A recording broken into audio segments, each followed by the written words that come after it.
Hola, bienvenidos y bienvenidas a la cuarta mesa del Simposio de Filosofía de la Educación, dentro del marco del 20º Congreso Internacional de Filosofía organizado por la Asociación Filosófica de México.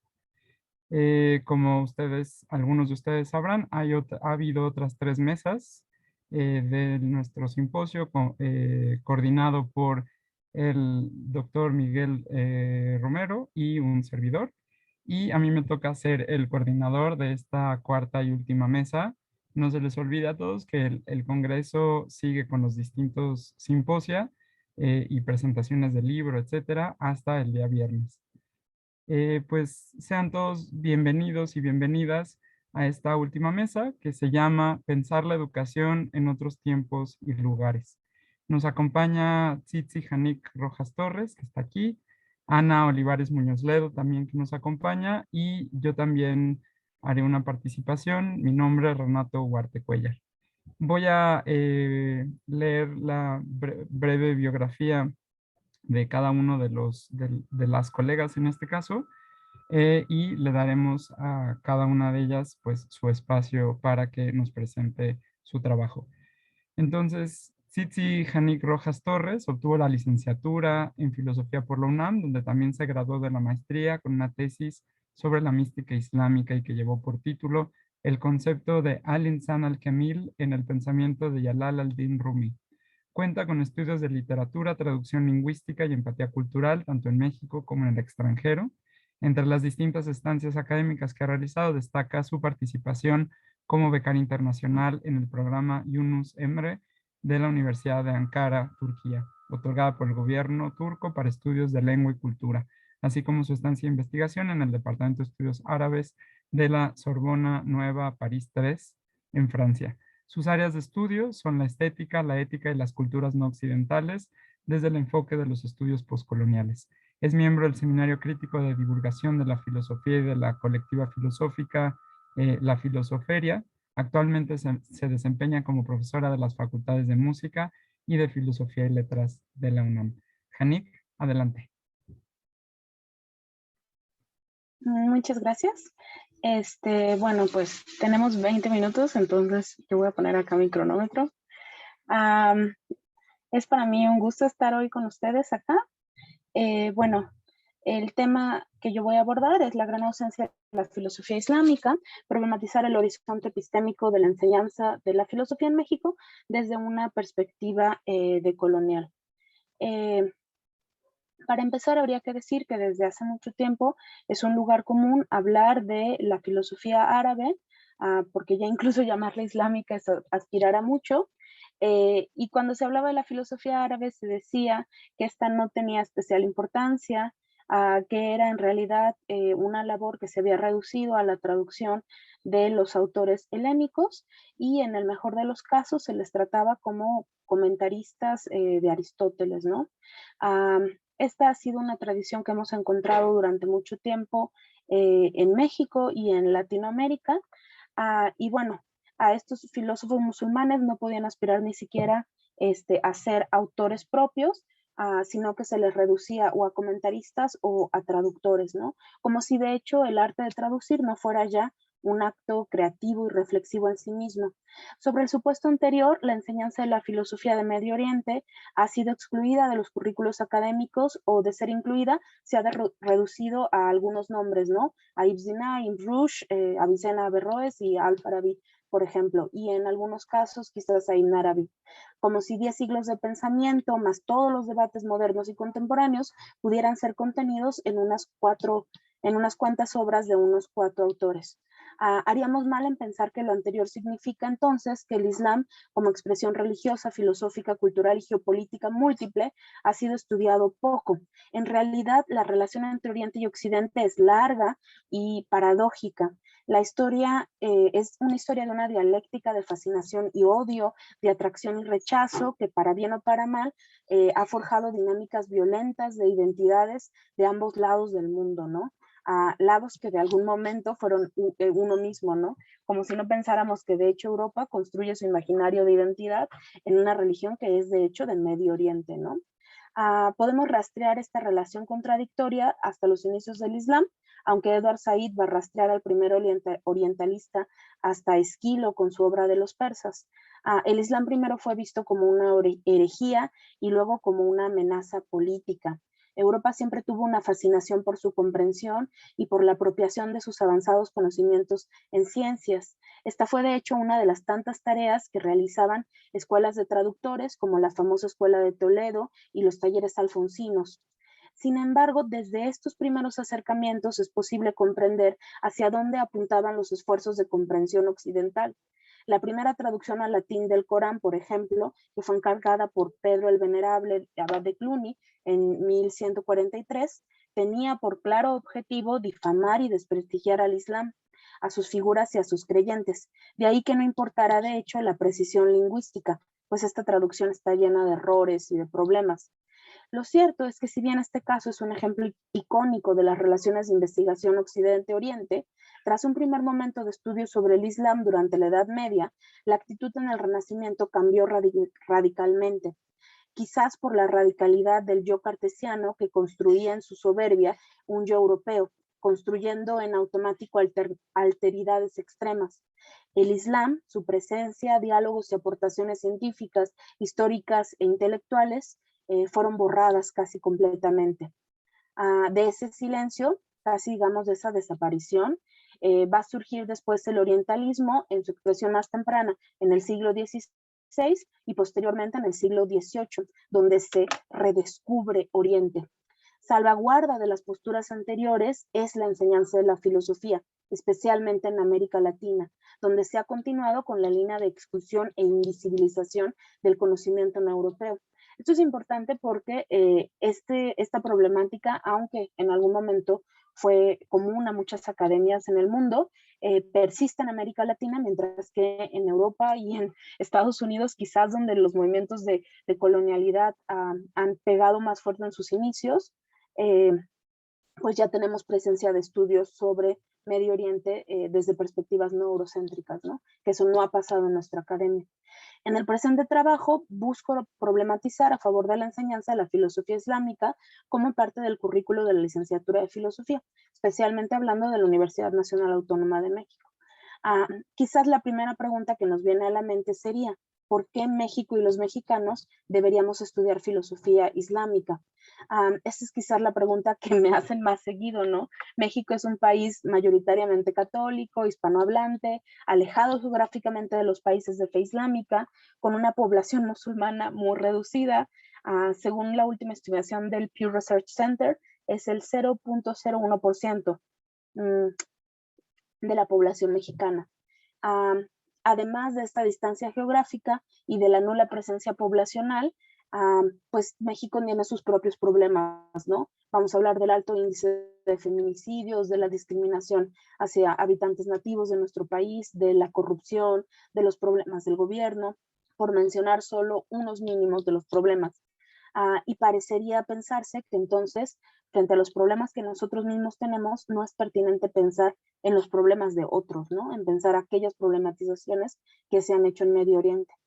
Dicho lo anterior, la exclusión de la filosofía islámica podría parecer como un interés exótico, como la intromisión de un nuevo orientalismo en un país que tiene sus propios dilemas antes de mirar de reojo cuentos árabes. Sin embargo, es de mi interés afirmar que detrás de la cuestión de la enseñanza de la filosofía islámica se esconde una pregunta más vital sobre la importancia de enseñar otras filosofías y otros filósofos y filósofas que no sean los eurocéntricos y occidentales.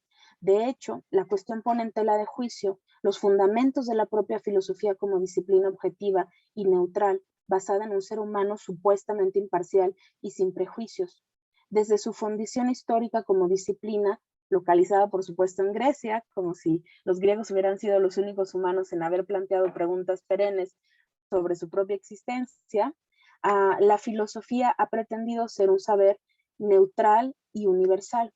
Sin embargo, al mismo tiempo, ese saber universal parece producirse solo para un grupo muy restringido de seres humanos, el canon europeo, masculino, blanco, heterosexual, cristiano, en un área geográfica también muy limitada, ¿no? El hemisferio norte, específicamente Europa y Estados Unidos, o aquellos con relación genealógica.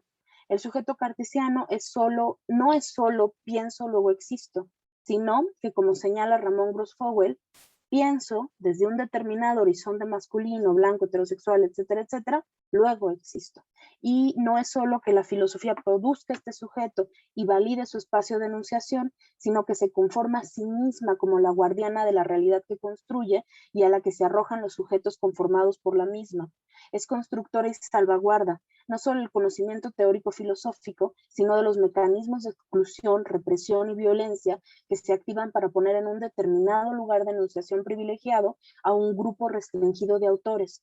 Ya Said lo demostró de sobra. El conocimiento de humanidades y ciencias sociales, en muchos casos visto como accesorios dentro de la maquinaria capitalista de producción, es de hecho una herramienta político-ideológica que configura la realidad.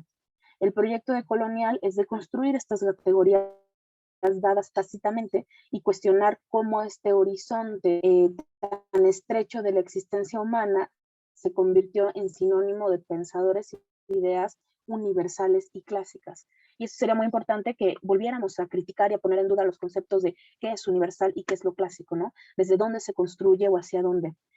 Llevo 8 minutos y no llevo ni la mitad de mi ponencia, entonces aquí me gustaría solamente comentar que, por ejemplo, yo trabajo con Mevlana Jalaluddin Rumi, que es uno de los sufis que, bueno, han estado más de boga con el New Age quizás, y es muy interesante cuando se habla de él en términos de universalidad y de canon clásico, porque se toma la poesía, por ejemplo, de los sufis, que es una poesía que tiene un estricto sentido místico y religioso, donde las metáforas sobre el amor, por ejemplo, son metáforas de una iniciación mística, y entonces se desprovee de todo este sentido propio de los autores para llevarlos hacia solo poesía amorosa, donde se quiere leer únicamente como poesía amorosa, sin poder reconstruir o sin acceder, sin ni siquiera reconocer la importancia de todo lo que está atrás de eso, ¿no? Ese sería un ejemplo de cómo muchas veces el canon universal o la idea de lo universal o lo clásico en realidad desprovee a los autores de su propio contexto y lugar de enunciación,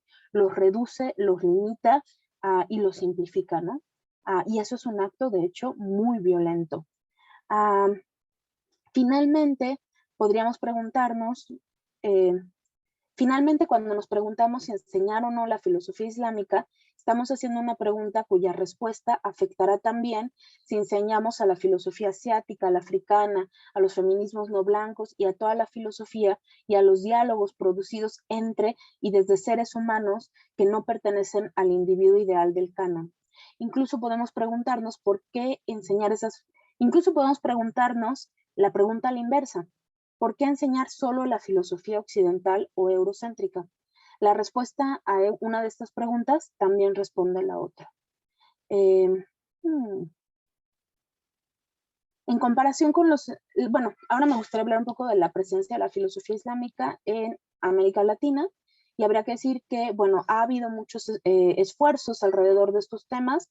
Tenemos en el Colegio de México, que se ha hecho muchos esfuerzos, aunque lamentablemente ya desaparecieron el doctorado, que era el único doctorado que había en Asia y África, en México. En la universidad tenemos el programa de estudios de Asia y África. También hemos tenido esfuerzos de profesores específicos. En algún momento contamos con la presencia de Javier López Farhat, que es el gran especialista de filosofía islámica en México. Y en los 60s hay que reconocer la presencia de la doctora Vera Yamunita Bushi, y quien hizo grandes esfuerzos sobre el estudio de Medio Oriente y fue como la pionera, no solo de estudios sobre filosofía islámica, sino también sobre feminismo. Y de hecho, Graciela Hierro la reconoce como la verdadera introductora de el feminismo en México. Estos esfuerzos han existido dentro de nuestra facultad, pero no se les ha dado continuidad y existen de manera pues no vinculada, ¿no? Por ejemplo, el programa de estudios de Asia y África hace actividades que no están de manera obligatoria o no están presentes en la currícula de filosofía islámica, ¿no? Estas actividades son independientes.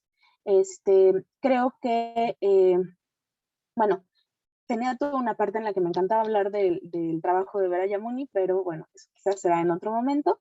Habría que decir que el diálogo entre Latinoamérica y Medio Oriente implica el reconocimiento de los vínculos vínculos que unen la alteridad y la construcción de un diálogo enriquecedor que aborde la resistencia contra las estructuras religiosas y sociales de dominación.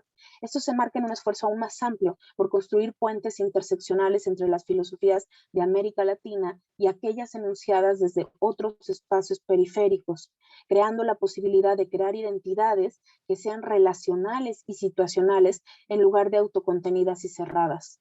Esto me gustaría tenerme ahí un segundo para comentar que mucho del falso dilema que hay sobre los problemas con otros espacios de enunciación, por ejemplo, hablando de filosofía islámica, que este es el caso, sería pensar las identidades como identidades cerradas en lugar de relacionales interseccionales, ¿no?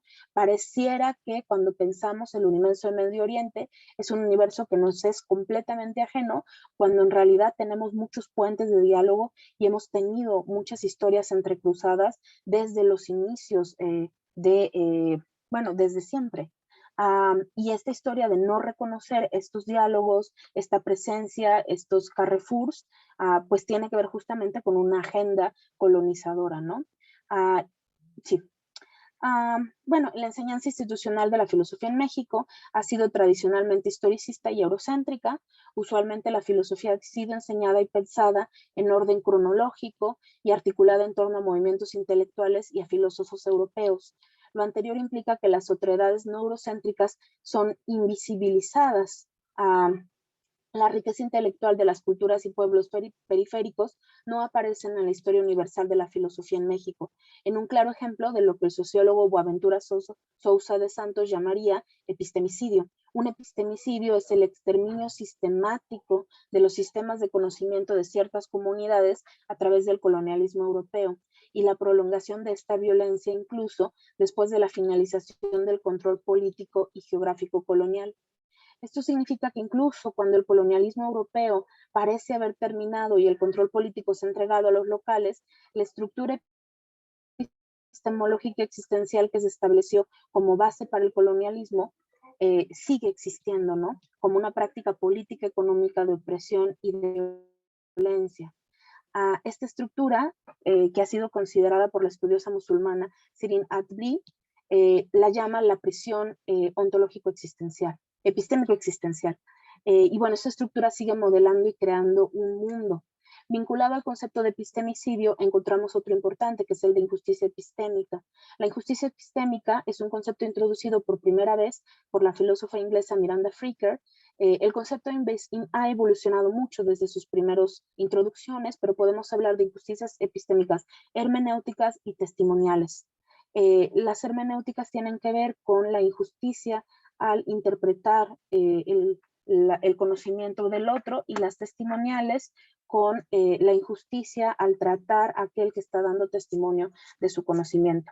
Cuando hablamos de la filosofía islámica, atendemos estos dos tipos de injusticia, ¿no? Pensamos en los filósofos islámicos desde ya ciertos prejuicios sobre su religión y sobre su lugar de enunciación, y al mismo tiempo que pensamos ya o los interpretamos como si fueran únicamente los traductores o los comentaristas de otra traducción, a otra tradición sin aportación propia.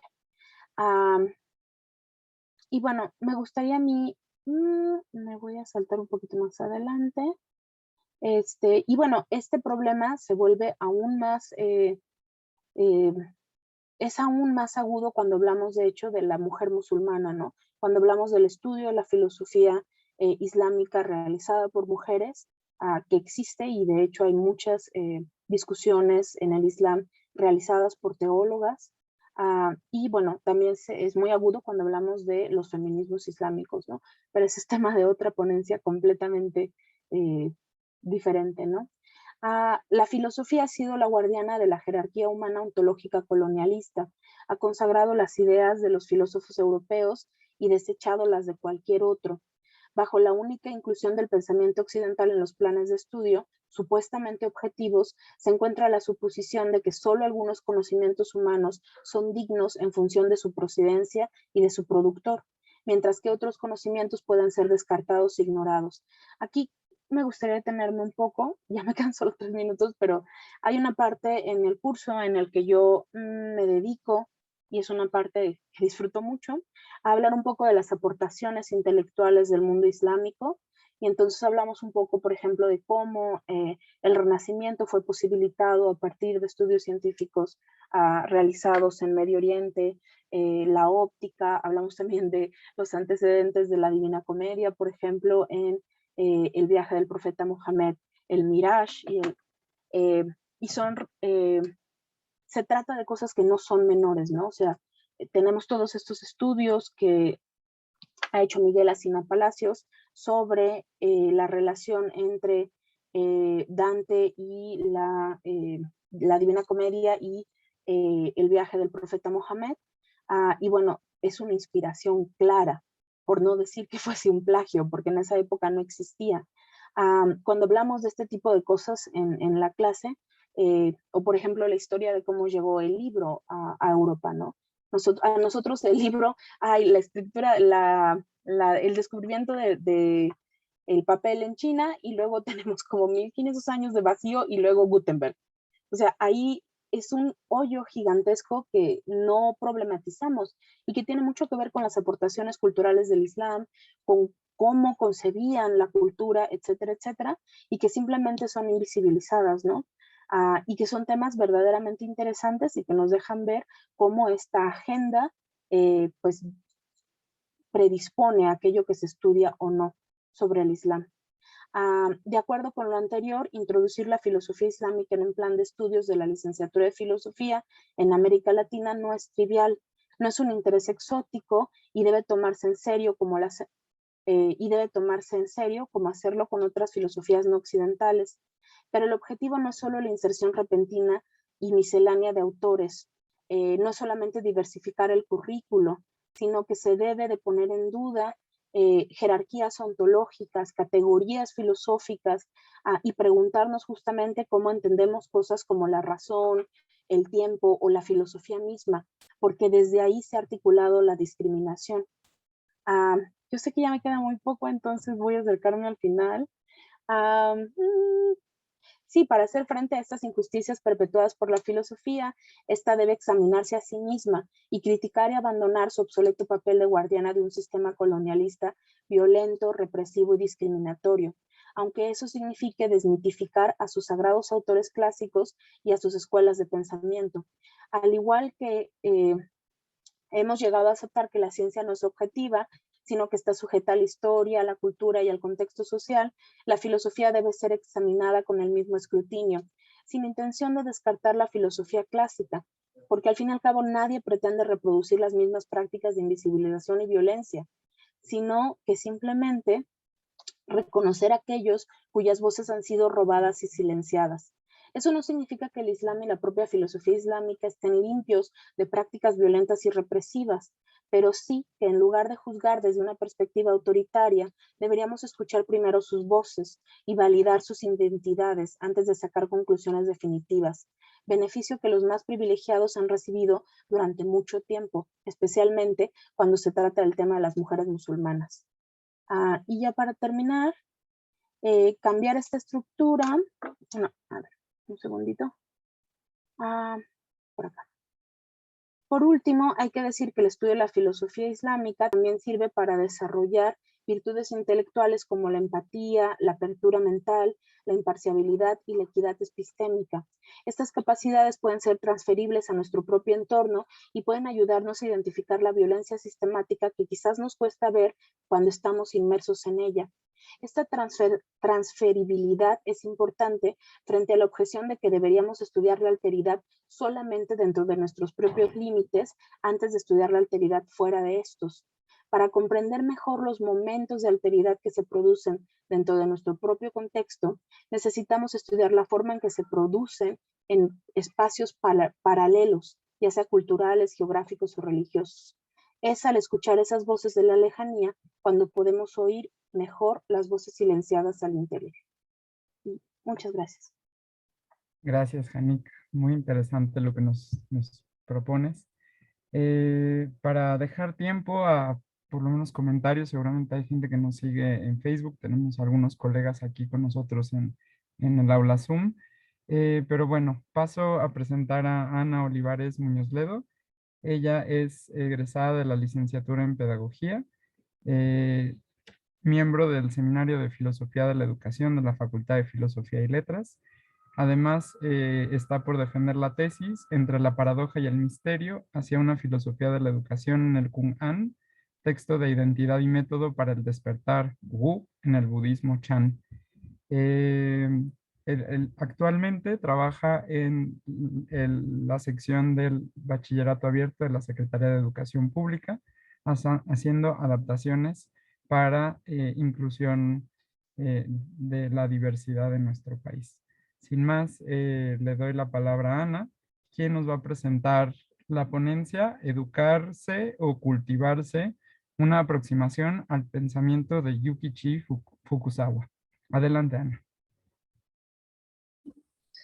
Muchas gracias, Renato. Bueno, me avisan si de repente ya no se oye porque estoy en mi celular, entonces ahí me avisan.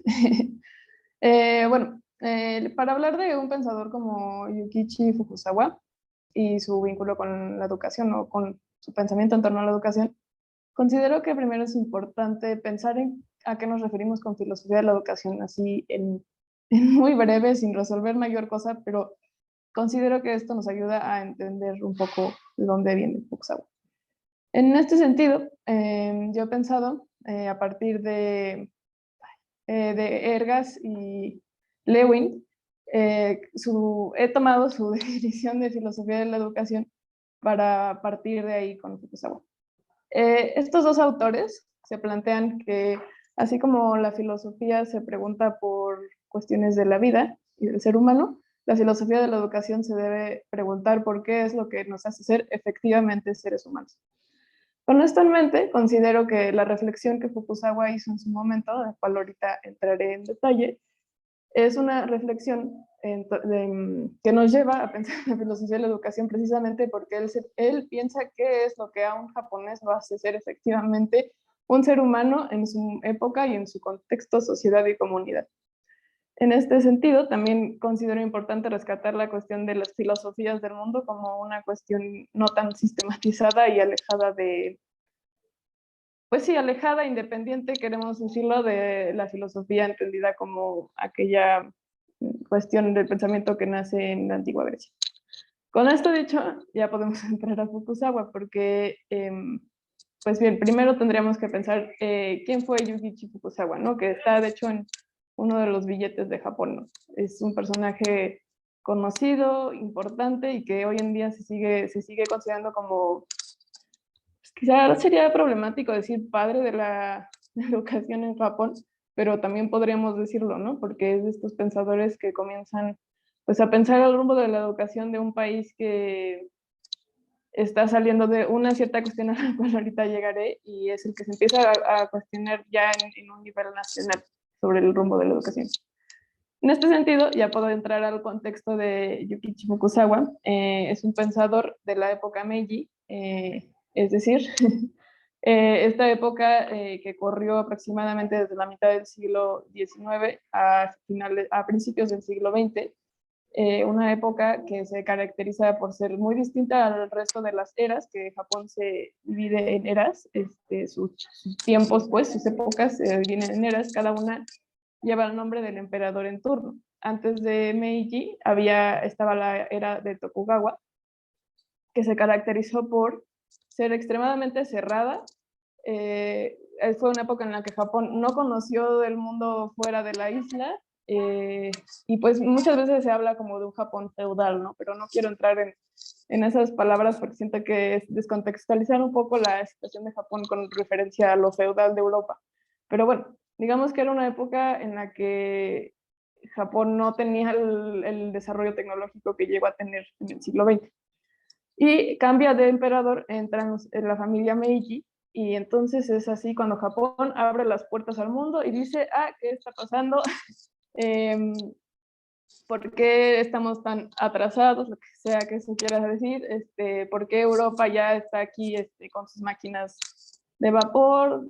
Así empiezan a cuestionarse, pues, qué han hecho durante todo este tiempo. Y aquí es donde Yukichi Fukuzawa entra, ¿no? Entra en este momento en el que Japón no sabe bien el rumbo de su país, ¿no? Y porque pues no es un país que se haya independizado necesariamente, excepto de los chinos, pero ese no es parte del contexto de lo que estoy hablando. Es un país que pues siempre fue la isla, siempre fue Japón, ¿no? Pero en ese momento empieza a ser ¿cuál es nuestra identidad con relación a Europa, a Estados Unidos, ¿no? Que empiezan a ser regiones muy poderosas en el mundo.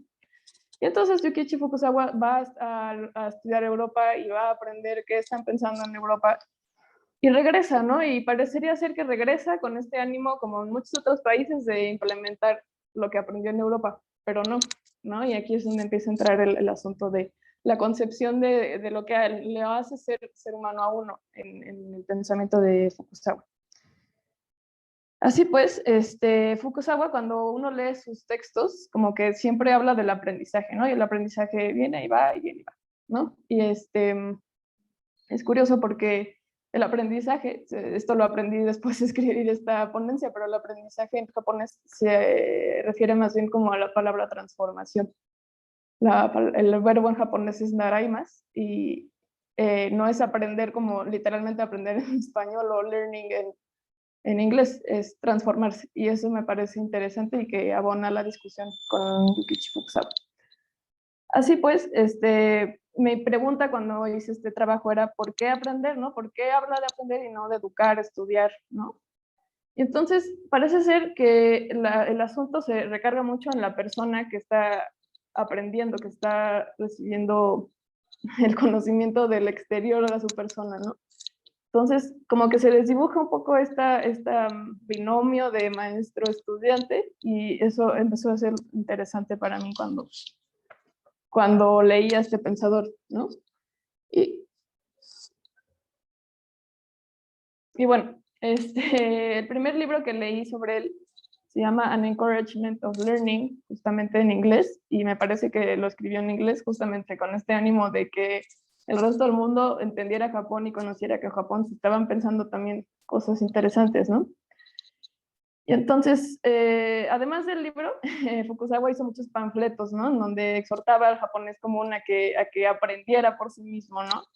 Y entonces comienza a hablar de una concepción de ser humano muy particular. La naturaleza del ser humano es definida no como un ser individual, sino por los vínculos entre persona y comunidad, lo cual esto va a ser pues, el eje central de pensamiento de Fukuzawa. Esto lo vemos cuando se dice que el cosmos, comillas, comillas, no crea a un hombre por encima o debajo de otro hombre. Esto quiere decir que cuando los hombres nacen del cosmos, todos son iguales. Acaba cita. Puede ser que ahora que me escuchan, parezca que estoy hablando de la Revolución Francesa o de algún ideal europeo del siglo XVIII, XIX, pero no es así. Bueno, esa fue mi primera impresión cuando leía Fukuzawa, pero ya adentrándome más me doy cuenta de que es profundamente japonés lo que está diciendo. Porque si nos detenemos en la palabra cosmos, más allá de la palabra que viene del griego, más bien como la concepción en el ideograma, quizá, ¿no? El ideograma para cielo. Damos cuenta de que el pensamiento de Fukuzawa no es occidental, sino que al usar el kanji, que se refiere a cosmos, espacios, etc., el pensador japonés se refería a la noción de un orden o una fuerza última. Es decir, que la igualdad entre hombres no era una cuestión azarosa. Todo ser humano tiene un lugar igual en la armonía de la comunidad y por esto mismo en la armonía del cosmos. Parece ser entonces que el lugar es el que se encuentra a través de la educación, como andaremos en breve. En este sentido, probablemente la palabra cosmos en la pues, concepción griega tendrá que ver con lo que acabo de decir. Pero si retomamos la constitución del príncipe Shotoku, que es una constitución que sale en Japón por ahí del siglo VII, donde en el primer artículo viene que se buscará la armonía por encima de todas las cosas. Y me parece que este principio se sigue usando en Japón de hoy en día, siglo XXI, ¿no? Entonces, Fukuzawa está hablando a su tradición, le está hablando a sus diversas tradiciones que siempre han buscado esta cuestión de la armonía como si fuera una telaraña a la comunidad, ¿no? Y cada quien tiene su lugar en esa telaraña. Si alguien se sale del lugar, pues todo se viene abajo, ¿no? Eso es como el centro de lo que Fukuzawa nos está queriendo decir. Y entonces, después de esto yo me preguntaba, bueno, ¿cómo es que el ser humano puede llegar a conocer su lugar en el mundo, en esta red, en esta telaraña, ¿no? Y aquí es donde aparece desde mi punto de vista la propuesta educativa de Fukuzawa. Mientras uno sea igual al otro, esto quiere decir que los seres humanos pueden usar de manera libre e independiente la miríada de las cosas del mundo para satisfacer sus necesidades diarias a través de la labor de su cuerpo y su mente. Habrá que hacer énfasis en el verbo usar, ya que da una noción de acción y transformación del entorno de la vida inmediata que atañe cuerpo y mente. En ese sentido, nos vamos pasando al asunto de usar, ¿no? De usar las cosas que están a nuestro alcance como una cuestión muy práctica. Y entonces Fukuzawa va a llegar a la palabra que me parece que él no la hizo, o sea, no es que se la haya inventado, pero él la acuñó quizá con más fuerza que antes, que es esta forma de referirnos a la educación como Jitsugaku, en oposición a la otra palabra que normalmente se conoce como Kyoku, para referirnos a educación. Entonces, Jitsugaku, además Jitsu y Gaku son dos palabras juntas. Gaku se refiere más bien como al estudio de una cosa, ¿no? Como al estudio como una especie de ciencia de una cosa. Y Jitsu es más bien se refiere al aprendizaje de las cosas prácticas. Entonces, si ponemos a Jitsu y a Kyoku en un lugar, veremos que no son palabras equivalentes, ¿no? Kyoku es, se refiere como a este asunto más holístico, más de la educación de como, no sé, como, quizá podemos aquí empezar a pensar en como mi título dice, educarse o cultivarse, ¿no? Kyoku probablemente vaya más por la cultivación y Jitsu por una cuestión más práctica, ¿no? No me quiero ir por educar, pero es una cuestión práctica. Y esto pues lo veremos en Japón como casi donde en sus áreas donde son más fuertes son cuestiones muy como para resolver problemas de la vida diaria y muy pues prácticas, ¿no? Casi no se van por el asunto de pensar en cosas filosóficas, sino que su forma de pensar es resolver cosas más como de mentalidad de ingeniero. Pero bueno.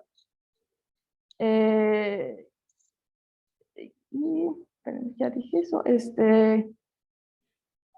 Pues sí, la cuestión de la practicidad tiene que ser entendida desde un lugar muy específico, ¿no? Entonces, a eso voy.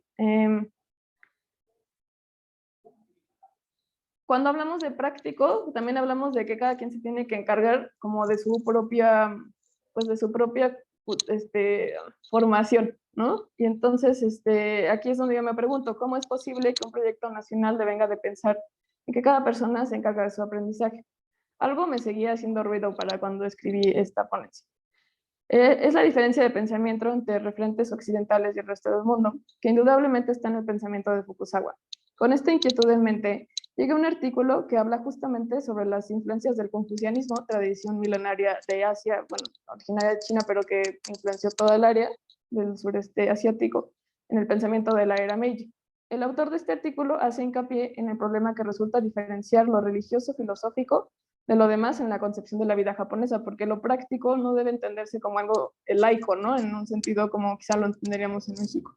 Y eso también abona a la discusión. Antes de llegar a Jitsugaku, que es lo que acabo de hablar, consideré importante hablar de un concepto del neoconfucianismo que se llama Shushin, el cual es definido como el desarrollo individual del carácter o el espíritu. En inglés se podría traducir como self-cultivation, y en español, no sé, y lo dejaremos en duda. Lo cual me pareció muy interesante si recordamos Jitsugaku, ¿no? Esta idea de la practicidad entendida como yo me hago cargo de mi formación y que esa formación contribuye a mi comunidad.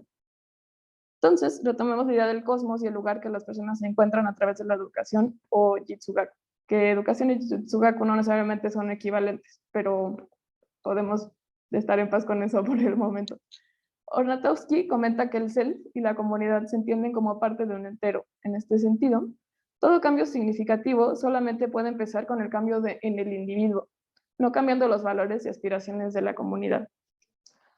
El propósito de Shushin se realiza encontrando la armonía entre el individuo, lo que mencionaba hace rato, que está presente en Japón desde el siglo VII, y la comunidad. Sorprende incluso la similitud de este concepto confuciano con las ideas de Fukuzawa, En el artículo menciona de pasada a otros pensadores cercanos a nuestro japonés, que decidieron incorporar Shushin a la concepción de Jitsugaku, por miedo a que se occidentalizara demasiado la idea que Fukuzawa ya traía, porque Fukuzawa pues, también fue a Alemania, también estudió en las grandes universidades europeas, entonces pues, también hacía guiño a las ideas de Europa, ¿no? Y el Shushin, que viene del confucianismo, es así como un intento por conservar la identidad asiática, la identidad japonesa.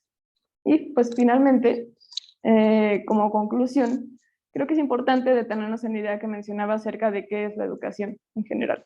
En este sentido, parece ser que desde la tradición de Fukuzawa o en la tradición japonesa se piensa en la educación como un proceso interdependiente con el entorno, no solo con el otro, ¿no? Porque también recordemos que Japón, una de las tradiciones más fuertes de Japón es el shintoísmo, y es una tradición que precisamente considera que todo lo que está alrededor de nosotros es sintiente de una u otra forma.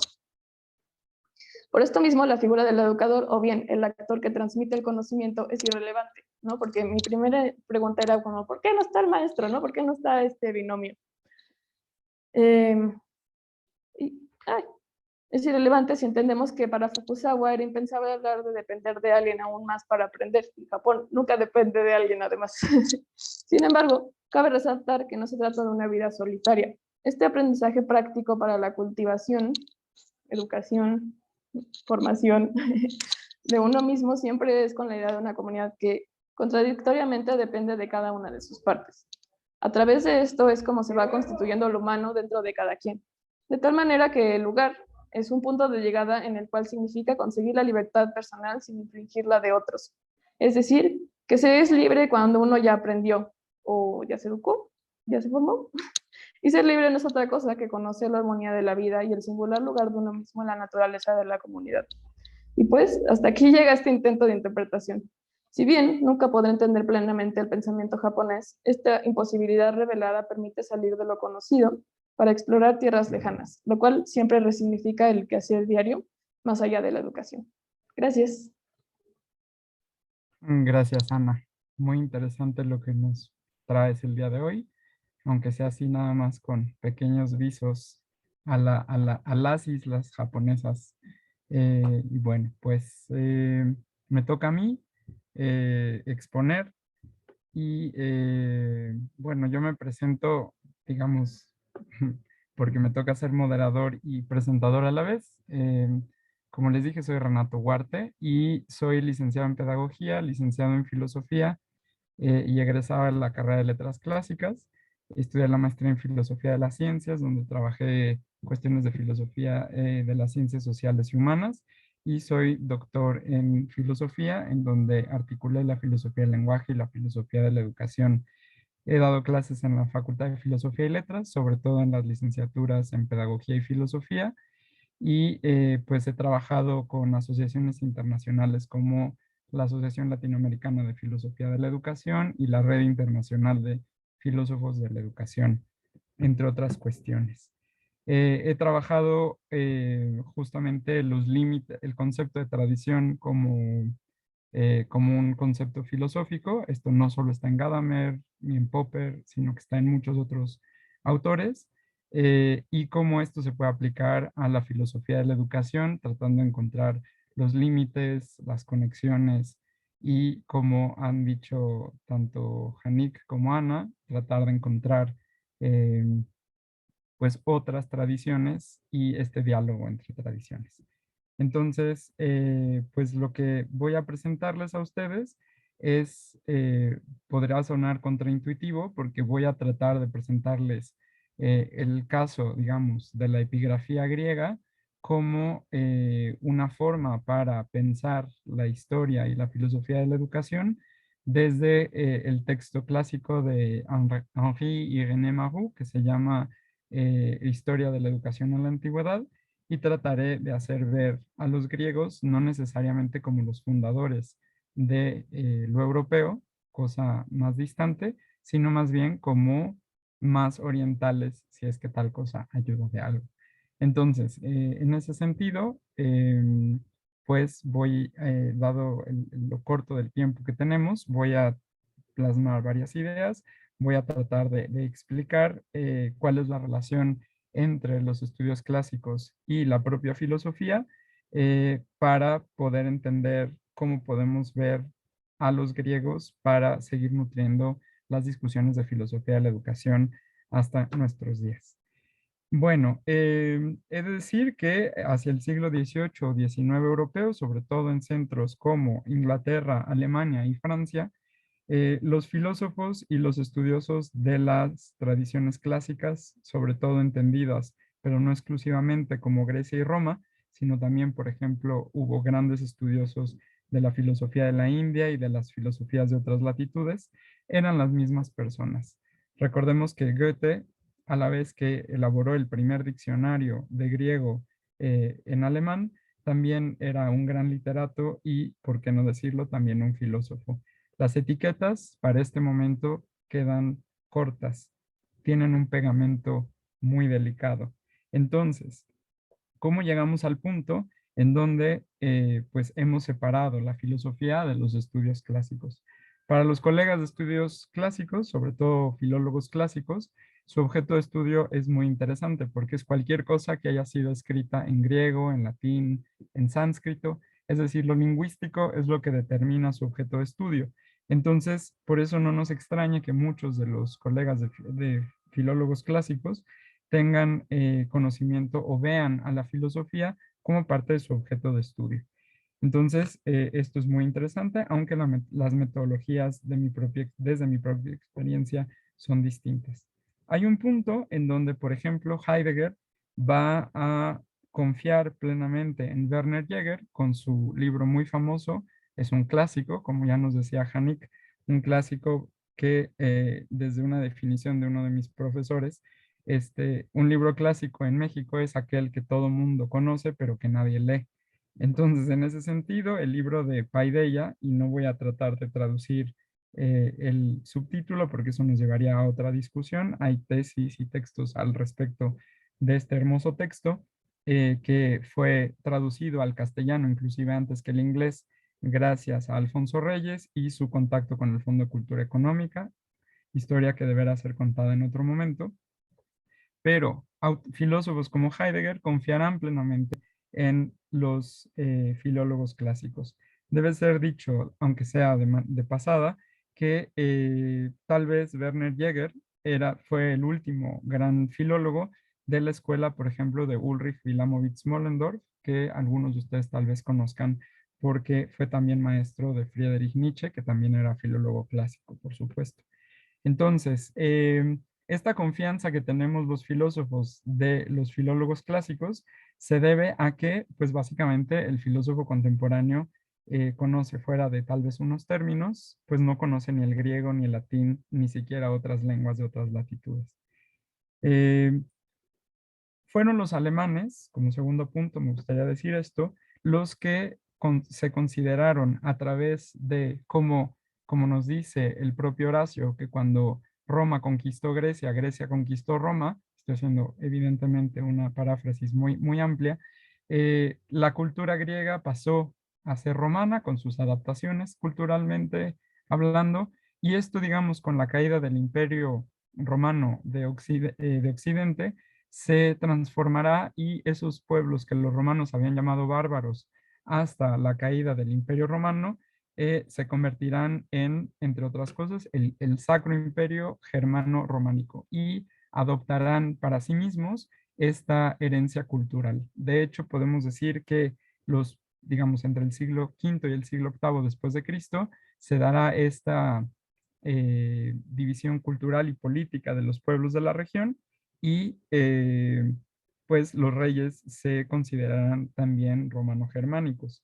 Esto, digamos, el culmen se dará con la famosísima Revolución Carolingia, en donde Carlomagno pues será, digamos, quien ya no solo latinizará el alemán, sino que inclusive su famosa escuela palatina del siglo IX después de Cristo servirá de antecedente de las universidades medievales. Pero eso también deberá ser contado en otro momento. Lo que podemos ver es que los alemanes del siglo XVIII, bueno, inclusive desde un poquito antes, desde finales del XVII, pero sobre todo entre el XVIII y el XIX, van a verse herederos de los griegos en esta trayectoria cultural.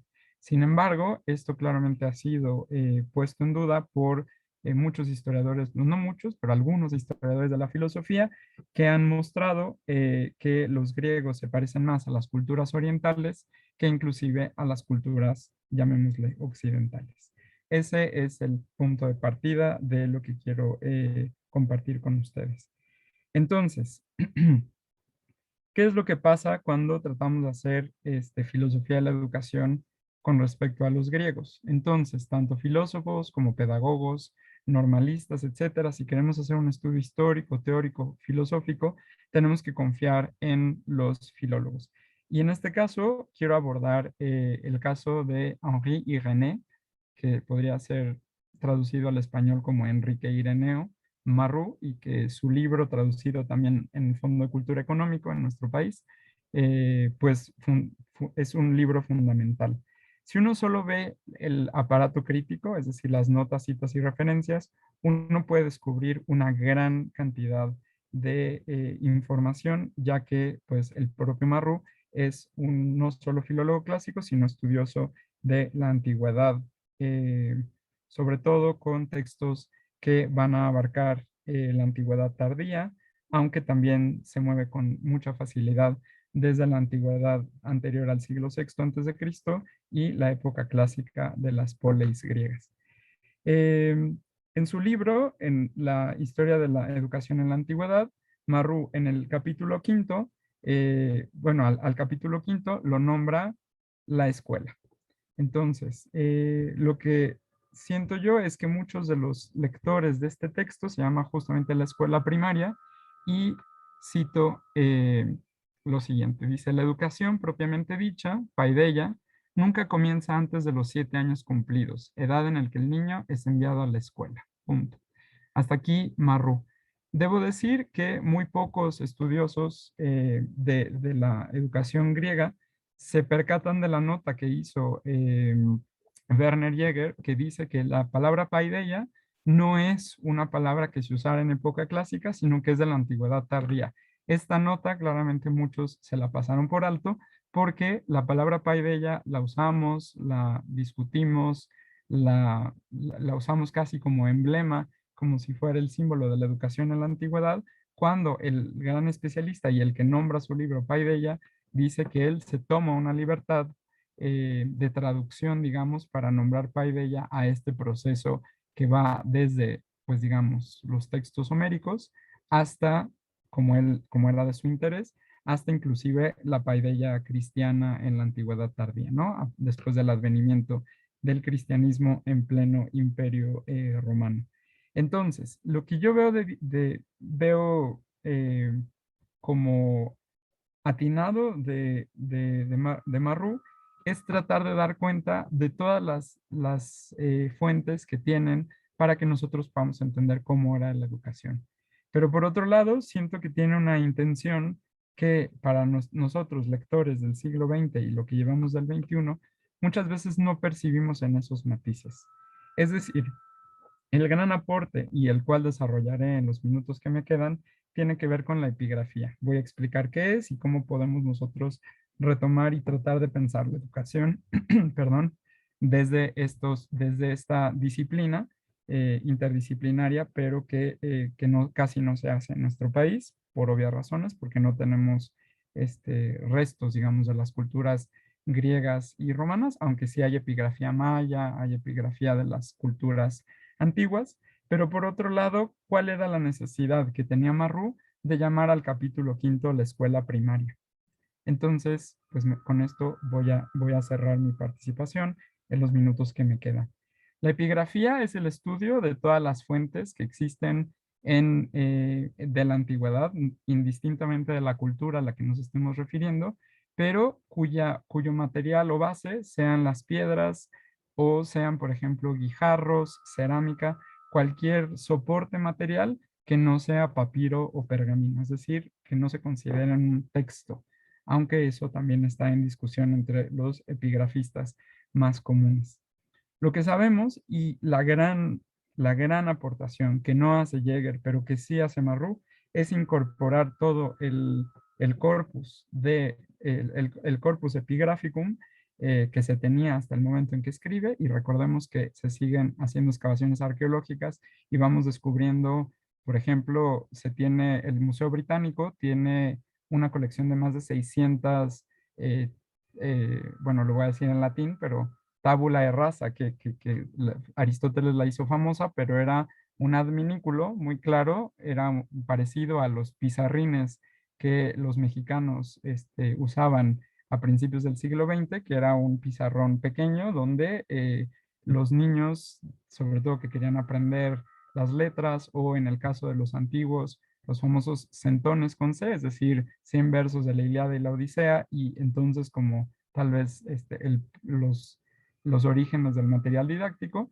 estas ceras que sabemos que eran estas tablillas, perdón, que eran de cera, de cedro, perdón, y que tenían cera de abeja, y con el famoso stylus en latín, se inscribía y con la parte de atrás del stylus se borraba. Entonces, por ejemplo, hemos llegado a encontrar, digo yo no soy epigrafista, por supuesto, digo, hemos como humanidad encontrado todos estos registros, los tipos de letra, en fin. Entonces, la cuestión es la siguiente. Como ya bien decía Hanik y Ana lo tocó de manera tangencial, nuestra forma de entender la educación es una forma que está centrada en esto que hemos denominado occidental.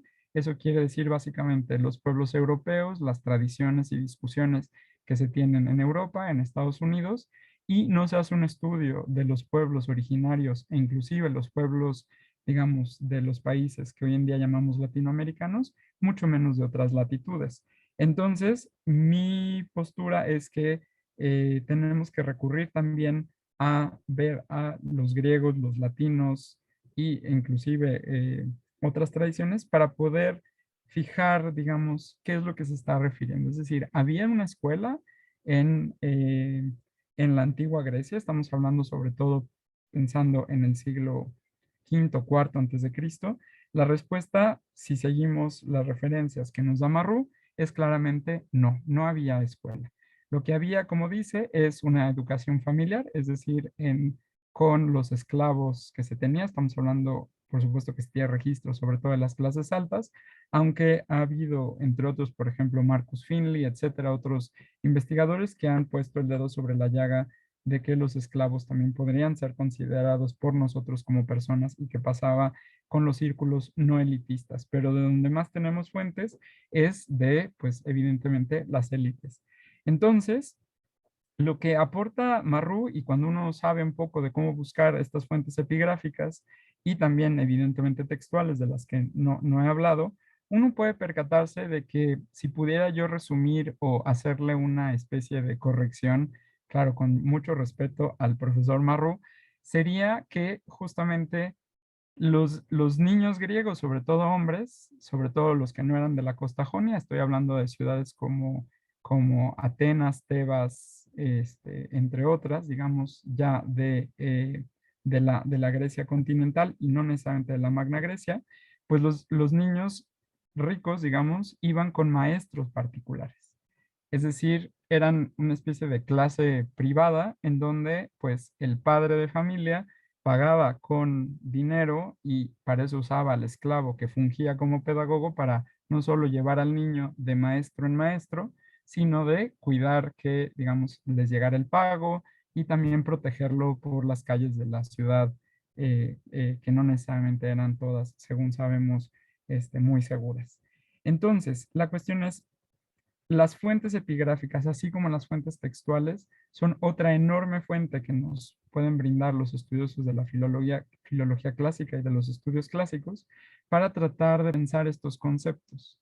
De mi experiencia siendo profesor de filosofía de la educación y en la licenciatura en pedagogía, pero también de enseñanza de la filosofía en la licenciatura en filosofía, tendemos a tener este error y pensar que la escuela, como nosotros la entendemos, que es lo que nos convoca, por lo menos en la ponencia que les he propuesto el día de hoy, es un continuum y que si nosotros leemos Marrú y llegamos al famoso apartado o capítulo 5, nos encontramos que dicen, ya ves, si lo dice Marrú, entonces tiene que haber una escuela.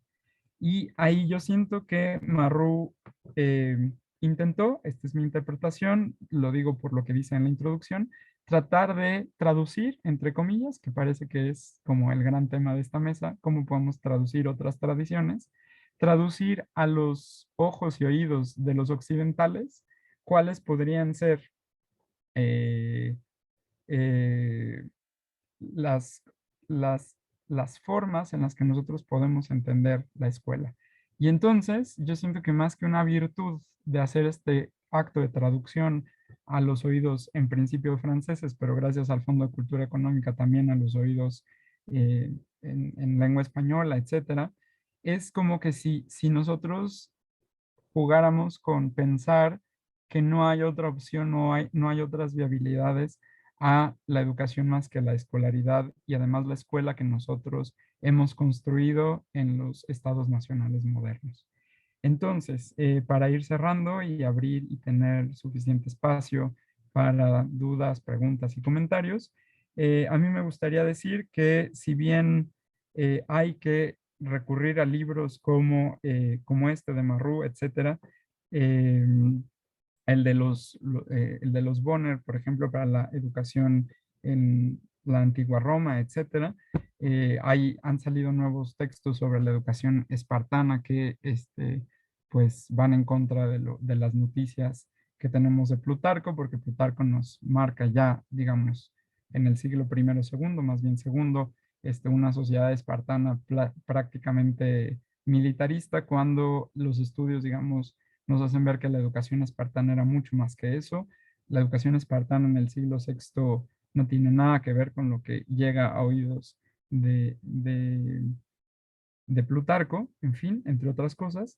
Entonces, digamos, yo lo que propongo es salir de pensar la educación solamente, digamos, desde la perspectiva de Platón o de Aristóteles o lo que se dice en el diálogo de Protágoras o inclusive en algunos otros diálogos, como por ejemplo el libro séptimo de la República o inclusive algunos pasajes de las leyes, más bien tratar de repensar en qué va, cómo podemos repensar la educación viendo no solo otras latitudes de hoy en día, sino también repensar cómo otras tradiciones en otros tiempos nos pueden ayudar a pensar qué es la educación, pensar alternativas, repensar aquello que nosotros creíamos de manera tal vez equivocada, que como un continuum, y la propia historia y la filosofía y las teorías nos permiten a nosotros pensar eso.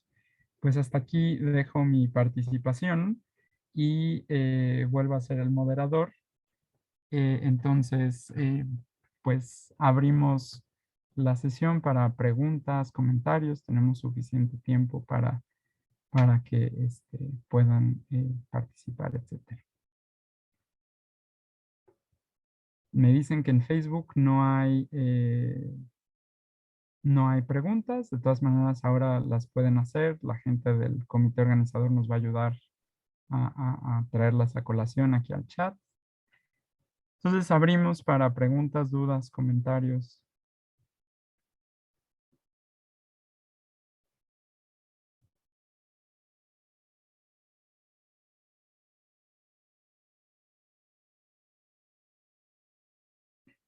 Adelante, Carla. Hola, ¿qué tal?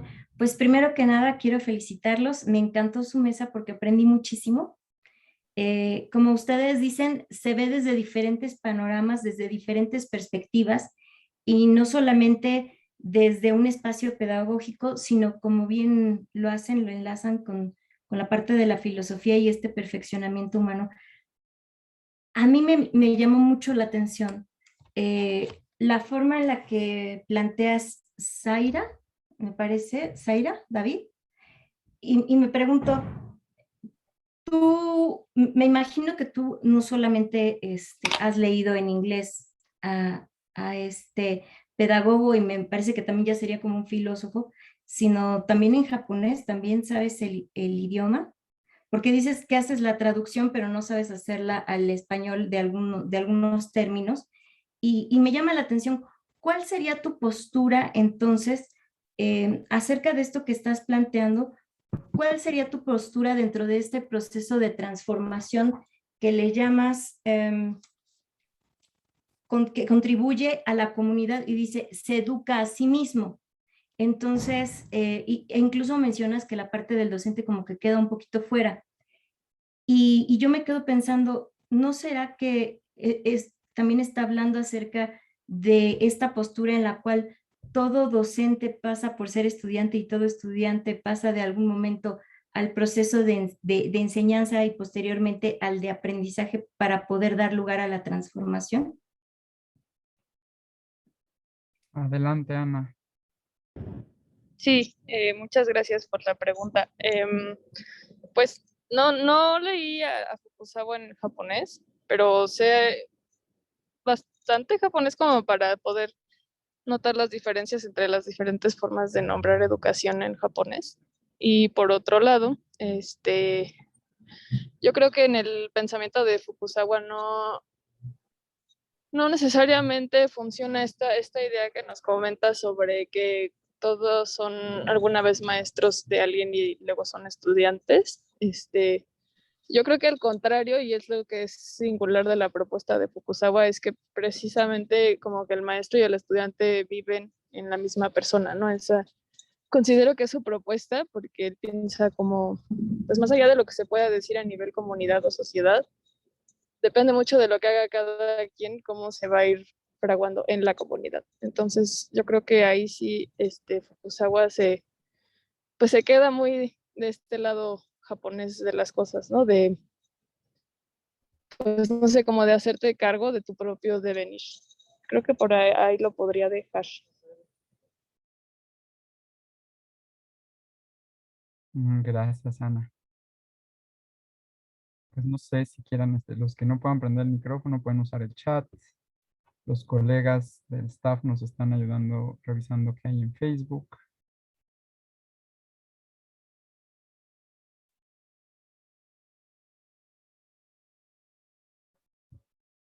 Los presentes. Pregunta Henry, dice, ¿habrá alguna relación entre lo que plantea Marrou y Marx? Y supongo que la pregunta es para mí. La cuestión es que la lectura que hace Marx de la antigüedad también es desde el siglo XIX alemán, no se nos olvide. Entonces, creo yo que inspirado por el hegelianismo más materialista, del cual es heredero Marx, ve, digamos, desde la filosofía de la historia, ve un continuum, porque de otra manera no podría verse la tesis, antítesis, síntesis, ajá, y la lucha de clases pensada desde esta manera se ve como un continuum y entonces es parte de notar la historia como si fuera así. Y la cuestión es que justamente hay otras posibilidades desde la filosofía de la historia, de aproximarnos a tal vez desde la filosofía y las humanidades del siglo XIX y XX, que son los griegos. Entonces parecería ser que hemos occidentalizado de tal manera a los griegos que todo tiene que pasar por ahí, ¿no? Por ejemplo, el Pólemos de Heráclito, ¿no? Que interpretará Hegel y que Marx de ahí tomará esta idea de que la revolución, traduciendo Pólemos por revolución, cosa que ya es de suyo compleja y problemática, pues interpretar los fragmentos de Heráclito es problemático de cualquier manera, pero la tradición en la que está inserto Marx trata de ver justamente que lo que mueve la historia, el motor de la historia, es este Pólemos que Marx entiende por revolución. Entonces, la cuestión es cómo está viendo Marx a los griegos. Yo siento que Marx, como hijo de su época, y todos somos hijos de nuestra época, hijos, hijas, está viendo que como que si de los griegos hasta su momento hubiera un continuum histórico, y yo creo que eso es altamente problemático. Comentario de Facebook, Ana Claudia Orozco dice, me gustó mucho la mesa de discusión, además de ampliar nuestro horizonte de reflexión, considero que han aportado un sentido crítico hacia la historicidad de la filosofía. Gracias, Ana Claudia. No sé si al respecto alguien quiera decir algo. Janik, a lo mejor, no sé, Ana. A mí me gustaría plantearte una pregunta, Renato, en todo caso. Sí, adelante. Pero creo que Luis levantó la mano. No sé si mejor primero los participantes. Sí. Pues yo creo que estamos más como en una horizontalidad, ¿no? Así como que Ok, también. somos tan eh, poquitos.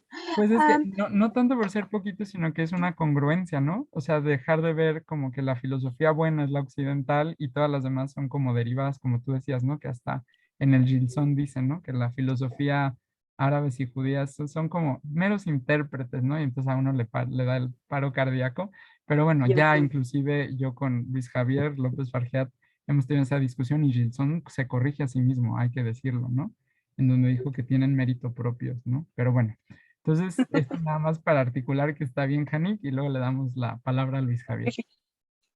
Am, no, me preguntaba si crees que habría que hacer un esfuerzo de decolonizar quizás nuestra propia postura sobre los griegos. O cómo repensar este imaginario griego que de hecho creo que ya está occidentalizado, si pudiésemos decir eso. Yo digo que sí, yo ahí sigo a Raimon Panikkar, un autor catalán que hace un estudio mucho más cuidadoso en donde trata de mostrar, por ejemplo, cómo la religión griega, o sea, que hemos hecho una, o sea, así como se hizo un blanqueamiento de Grecia y Roma, pero sobre todo Grecia, cuando en realidad se parecían más a un mercado mexicano los templos griegos, porque estaban pintados, pero con rosa, no mexicano, pero rojo, dorado, ya lo sabemos, pero vino muy bien a una ideología de raza blanca ver a los griegos como sus estatuas, que en realidad esas estatuas quedaron así por el sol, pero hoy en día sabemos que estaban pintadas de rojo, azul, dorado, y les gustaban bien cargaditos de color, o sea, todo era más bien muy colorido, ¿no? También esta idea de que los romanos, más que ser blancos, eran más bien morenos mediterráneos, esto al principio y después. Entonces, el proceso de decolonización también pasa por cómo leemos a los griegos y a los romanos, y a los aztecas, y a los mexicas, y a los mayas. Es decir, no hay ese continuum de historia como, sino que somos nosotros, como tú ya bien decías, Hanik, entes interpretativos de eso. Y en nuestra interpretación también dice más de nosotros que de los griegos. Entonces, creo que hay que ser muy cautos. Y lo que dice Ramón Panikkar es que quisimos laicizar a los griegos porque hubo un momento en la filosofía europea en donde queríamos separar filosofía de teología y entonces todo el tiempo están diciendo, oh, por Zeus, ¿no? Pero mató a Apolón, ¿no? O sea, por Apolo, eso que dices. Y luego, ¿de dónde vienes? Oh, no sé quién, ¿no? Vengo de visitar a Demeter y de los misterios eleusinos. Ah, qué bueno. Y los filósofos nos pasamos de largo porque no podemos concebir a unos griegos con una religiosidad muy griega. Los queremos laicizar. O luego lo que pasó, según nos cuentan los profesores que tradujeron los diálogos platónicos, que trataron de sexualizar, ahora sí que siguiendo a Foucault, ¿no? De sexualizar, o por ejemplo, hubo fragmentos de diálogos platónicos que no tradujeron porque se les hacían inapropiados, como cuando Sócrates se está ligando a Alcibíades, ¿no? ¿Me entiendes? O sea, era un pueblo muy, o sea, que no tenía empacho en hablar de su propia sexualidad, pero los autores que lo traducían a finales del 19 decían, no podemos decir eso. Y entonces se brincaron pasajes en la traducción al alemán, al inglés, al francés, y de pronto regresas al texto en griego y dices, pero aquí dice otra cosa, ¿por qué no está? O sea, decían, por ejemplo, que tenían relaciones intercruciales. Se inventaron una palabra, crux curi es la pierna. O sea, imagínate decir que Sócrates con Alcibiades, en esto que Foucault llama una especie de bisexualidad, cruzaban la piernita. O sea, ven el eufemismo, ¿no? En fin, no sé si se me sigue escuchando, si me trabé, pero bueno, Sí, sí, aquí. se te escucha bien. Ah, Sí, gracias. se Entonces la que escucha se bien. trabó fue Janik. Pero ¿sí me entiendes, ¿Yo me trabé? Janik? Sí, sí, Sí, bueno, ¿me pero ya sabes, escuchas? esto del Zoom. Sí, sí, sí. Bueno, con esto Esto cierro. me recuerda un poco nada más como para comentar. Hace poco en clase veíamos una comparación del fragmento 8 de Parménides con el Surat 112 del Corán, que son igualitos. Ah, y entonces, pues claro, ¿no? O sea, no podemos concebir esta religiosidad en los griegos, solo cuando la vemos quizás a partir de la comparación con aquellos que sí concebimos como religiosos, ¿no? Muchas gracias, Renato. Gracias. No, ¿de qué? Miren, voy a tomarme la libertad de leer lo que está en Facebook, para que Ana, tú, Janico y yo lo pensemos y mientras le damos la palabra a Luis, ¿no? Entonces, comentario de Facebook, Drusy Baltasar dice, muy interesante disertación de los ponentes y de lo más relevante es que son muy jóvenes. Gracias por lo último. Pregunta de Facebook, Ana Claudia dice, tengo una duda respecto a la obra de Werner Jäger, Renato, ¿te parece que abona al proyecto de nación de la Alemania de su tiempo? ¿Cómo se vincula con el nacionalsocialismo, si es que se vincula? Dimas Chávez dice, felicidades, doctor Renato, interesante postura, gracias. Ana Claudia Orozco pregunta, yo tengo una duda respecto a la obra de Jäger, Renato, ¿te parece? Ah, no, se repitió, no importa. Ya veo que algunas son para mí, pero si quieren le damos la palabra a Luis y ahora yo retomo esto. Sí, Luis, adelante. Sí, muchas gracias. Pues antes que nada, deseo felicitarlos a los tres por sus ponencias tan interesantes. Y mi pregunta va dirigida en este caso a Janik, que me pareció súper interesante su participación y cómo ella busca, pues justo rescatar e incluso no sé si ella estará de acuerdo en que sea, o si lo estará pensando en esos términos también como de reivindicar la aportación, pues por ejemplo, árabe y oriental frente a una tradición occidental que a mi parecer, de hecho, le debe bastante, pero siempre ha procurado como minimizarlo o ha intentado minimizarlo. Y yo lo que le iba a preguntar a Janik es, em, más allá de todo eso, em, ¿qué sería, en tu opinión, como lo propio de la tradición pedagógica árabe o islámica? ¿No? ¿Qué sería lo propio? Por ejemplo, ¿qué es lo que tú traerías justo a propósito de este conflicto que tú decías que a veces suele haber, ¿no? De estas preguntas que te hacen de, bueno, y nosotros mexicanos del siglo XXI, ¿por qué nos interesaría esta cultura o esta tradición o cuál es nuestra relación con ello?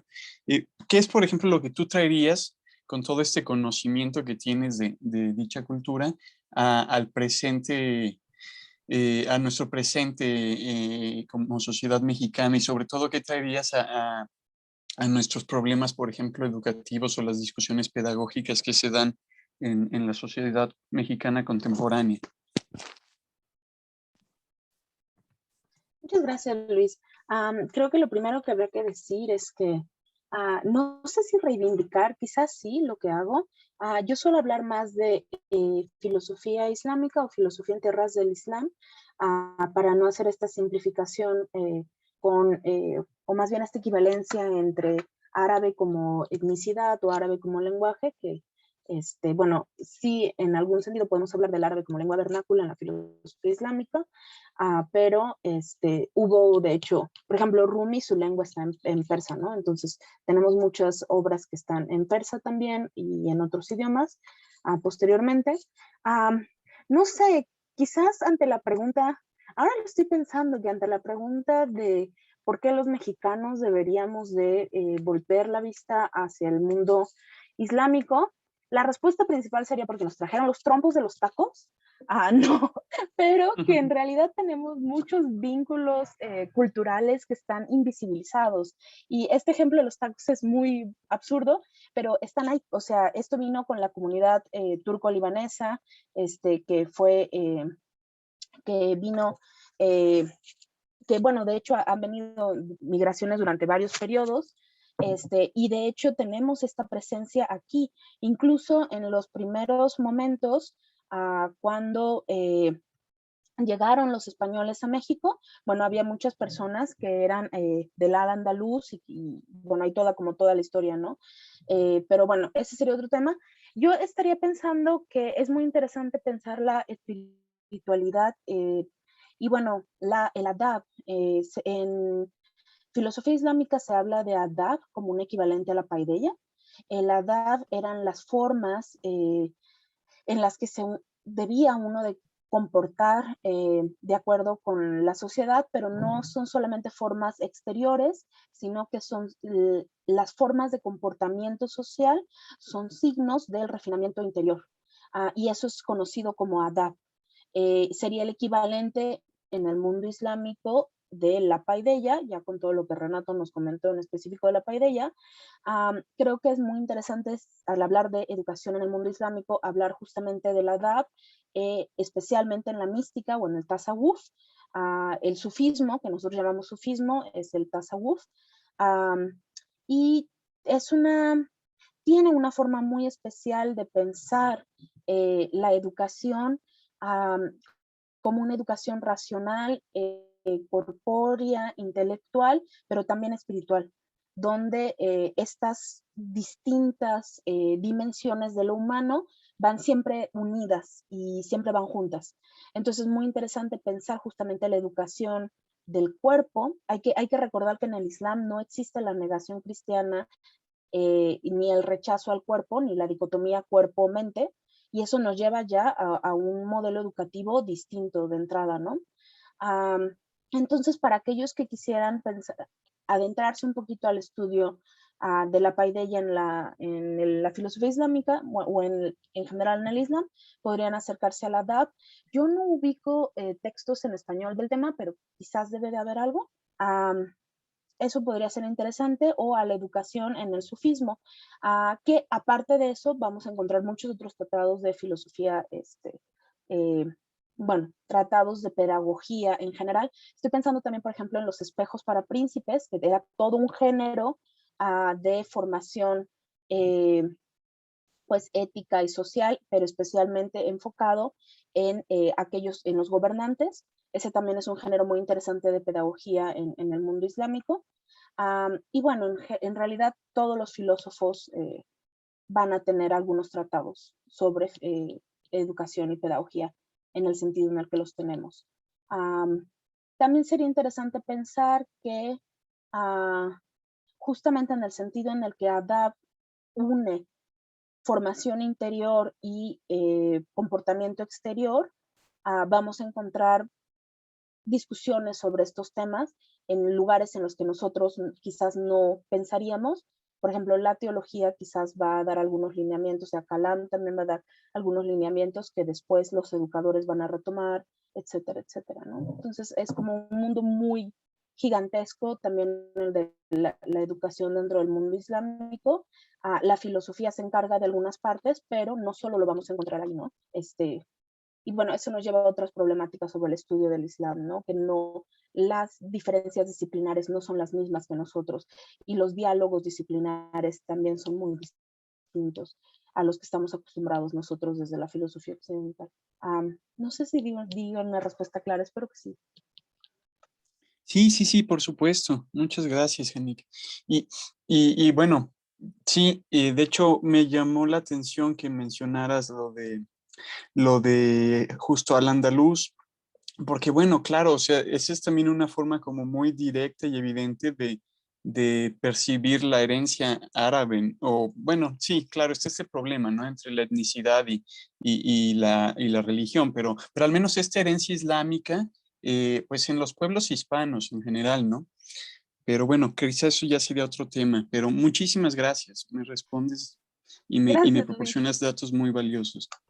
A lo mejor en los nervios de responder estoy pasando por alto. Ahora estoy pensando en mi adjunto, que es un hombre muy educado y que sabe mucho más de Islam que yo creo, pero quizás él me podría pensar que lo primero que deberíamos de pensar al hablar de educación en el Islam sería que es un precepto, o en ciertas escuelas interpretativas del Islam, el precepto de adquirir conocimiento es uno de los primeros preceptos que se encuentran en el Corán. Y que vamos a encontrar muchos surats y vamos a encontrar mucha tradición que habla de la adquisición de conocimiento como un deber religioso. Y eso también pone pues las actividades educativas y formativas en un contexto muy distinto, ¿no? Pero eso ya es otro tema. Gracias. Yo nada más para dejar registro de esto, les sugiero a quien esté interesado en estas temáticas, el texto que salió publicado por UNESCO en 4 volúmenes de Zaghloul Morsi, que se llama en inglés, pero también hay textos en español. Si quieren ahora lo busco y lo dejo en el chat para que nos hagan favor de ponerlo, que se llama Thinkers on Education, donde hay 100 especialistas que de todas las latitudes trajeron, por ejemplo, de la tradición islámica a personajes como Al-Tahtawi, que en Egipto reformó la educación. ¿Me entienden? O sea, digamos, se puede empezar y hay muchos de esos textos traducidos al español. Entonces, si quieren, ahora lo digo. Contesto brevemente lo que me preguntaba Ana Claudia.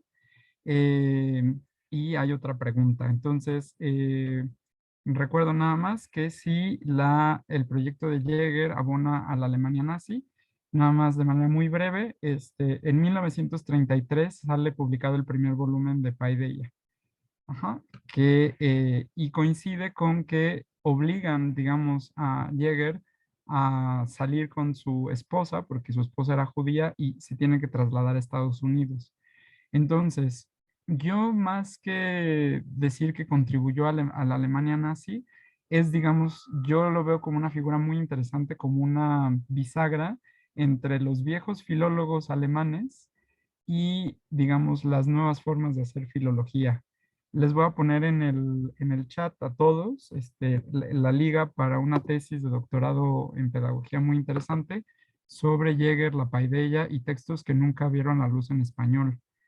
Jäger podía escribir en latín, así como uno escribe en español. Entonces hay muchas cosas. Lo mandé sin querer nada más al staff, pero ahora lo vuelvo a pegar, ¿no? Entonces, habría que ver cuál es el proyecto del humanismo de Jäger, que creo que trata como, yo sí siento que tiene más compromisos con su propio cristianismo que con el proyecto nacional socialista. Pero esa es otra historia y creo que lo podríamos abordar hasta en otro coloquio. Bueno, Leo dice, Heriberto dice, hola, buenas tardes, saludos desde el Aguafil del Aguagro. Quisiera hacer una pregunta. Me parece que una de las exponentes menciona que el cielo no ha creado todavía ningún hombre superior o inferior a ningún hombre.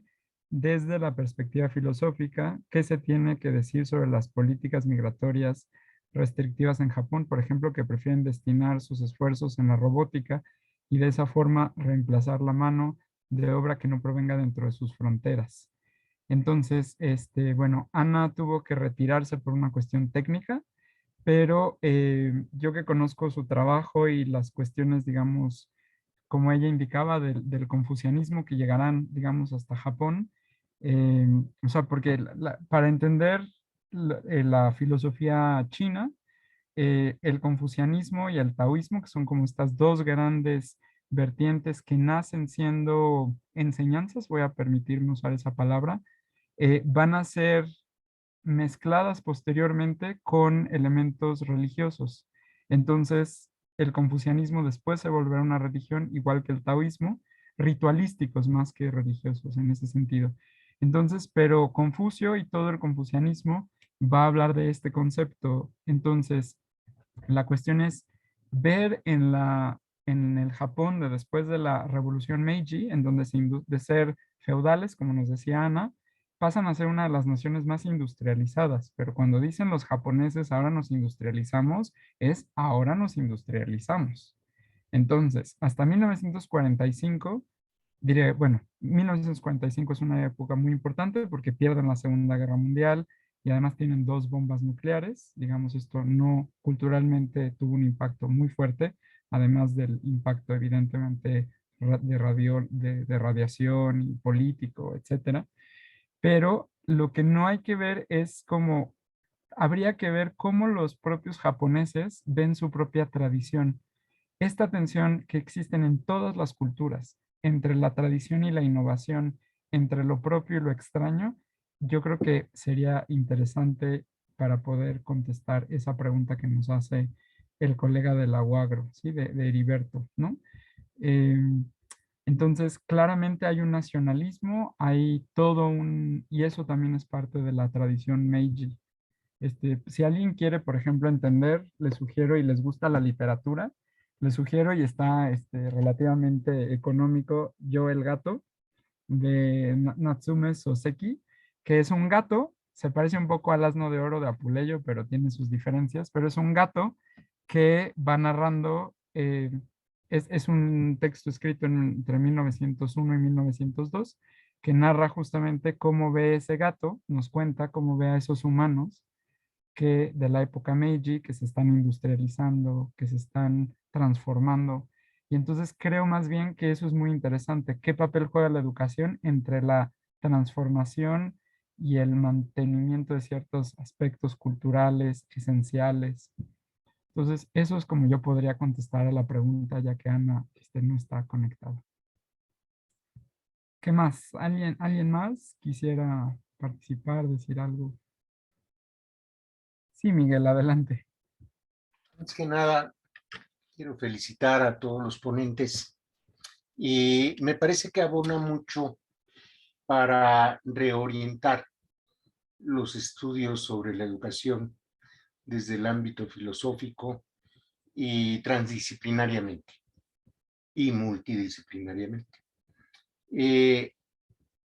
A mí me ha preocupado desde hace mucho el tema de la transformación, que efectivamente está plagado de esta visión eurocéntrica y especialmente desde los griegos, aunque también podríamos encontrar muchos elementos que tocan este aspecto de la educación como factor de transformación en las culturas prehispánicas.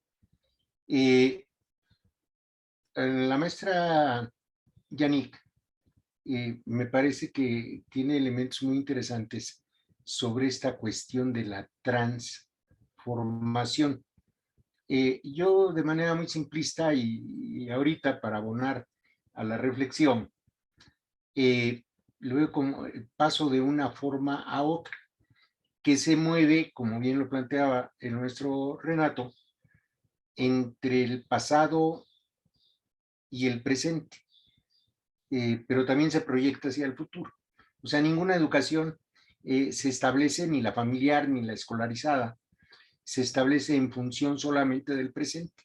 Siempre tiene una carga, hablabas de tradición, pero está en un proyecto hacia futuro. Y ahí es donde lo he ligado con la utopía. Esto es el ideal de alcanzar algo que no es, pero que puede llegar a ser. No solo se mueve en la idealidad, sino que parte de una realidad o de un horizonte, como diría Dilthey, ¿no? Entonces, quisiera, con la maestra Yannick, que nos especificara brevemente, ¿no?, cómo desde esta cultura islámica se plantea esa transformación y si ese ideal a alcanzar está en función solamente de la religiosidad o se ubica en un contexto terrenal. Gracias. Muchas gracias. Pues, bueno, quizás habría que hacer algunas puntualizaciones. Primero que, bueno, yo hablo aquí en general de filosofía islámica, de su reivindicación dentro de la currícula, pero hay muchas filosofías islámicas en muchos periodos de tiempo. Yo de momento, cuando me preguntó el compañero Luis, estoy pensando como en la filosofía islámica clásica del periodo de oro, un poco ahí, pero habría que seguir pensando que de hecho, como bien nos comentó Renato, las discusiones de filosofía en tierra del Islam siguen y no terminan con Averroes, ¿no? O sea, tradicionalmente pensamos que Averroes es el último sello de una filosofía que concebimos en determinados puntos, pero que, bueno, filosofía se sigue haciendo y que esa es otra discusión, así como discutimos sobre filosofía, cuál es la filosofía en México y vemos toda la mitad del semestre que si hay filosofía o no, bla, bla, pues estas mismas discusiones existen y que es un mundo, un horizonte muy complejo en muchos sentidos, ¿no? Entonces, primero había que pensar esto. Si nosotros... Y bueno, finalmente también habría que pensar que hay filosofías seculares en tierras del Islam así como hay filosofías seculares, pues en otros espacios que conviven con filosofías religiosas, y que también existen pues estas otras acepciones religiosas.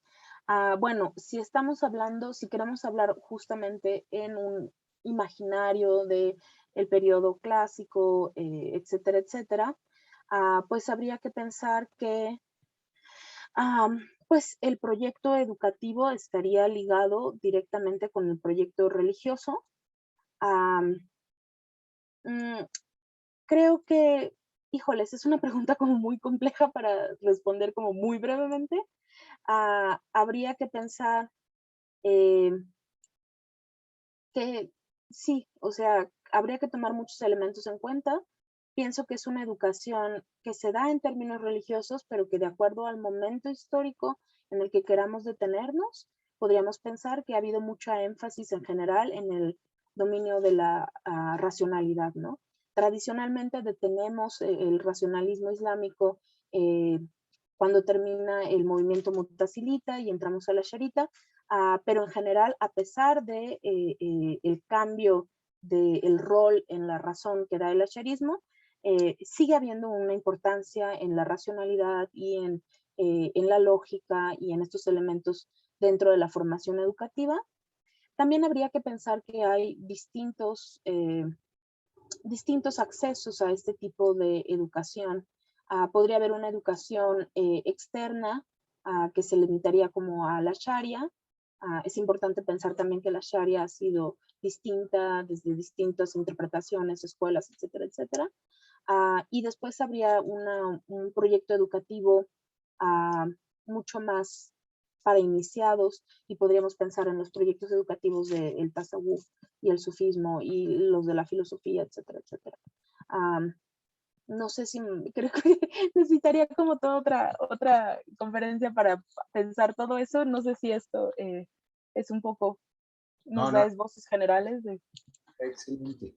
Y la idea es, lo hemos comentado el maestro Renato y yo, que no se queden las reflexiones solamente en este espacio y en estos momentos, sino que se abra un intercambio, un diálogo entre diferentes perspectivas filosóficas y educativas, ¿no? Creo que es muy aportativo los planteamientos que está haciendo. Claro, muchas gracias.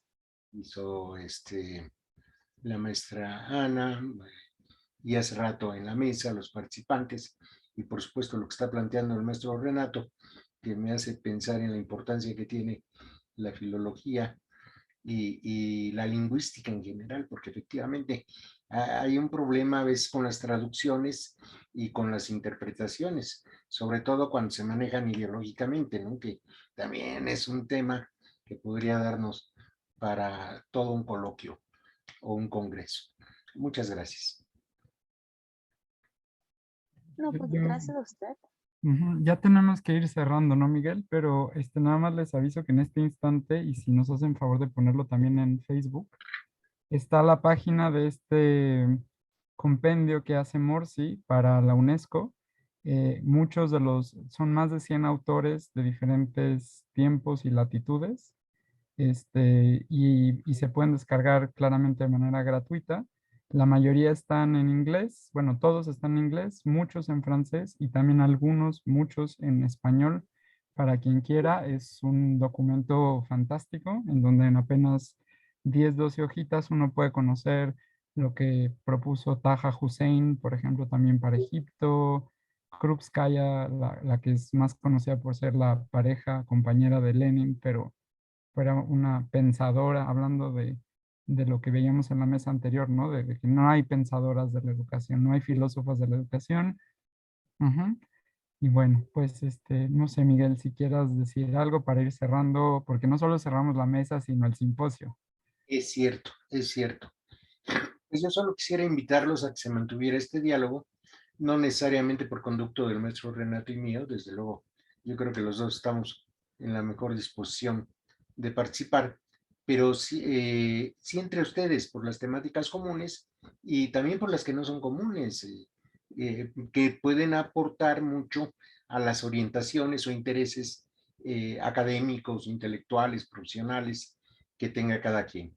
En suma, que esto no se cierre aquí en este momento, que lo va a clausurar el simposio el maestro Renato, pero espero que podamos seguir en contacto y en la medida de nuestras posibilidades, para que no queden nos dijeron que y luego ya no, no estamos haciendo promesas de nada, es de acuerdo con la disponibilidad y que tengamos y las condiciones, etcétera, etcétera, pero seguir manteniendo esta comunicación y yo solo felicitaría a todos los ponentes de este simposio y pues agradecerles su interés, sus esfuerzos que comprendemos y valoramos ampliamente.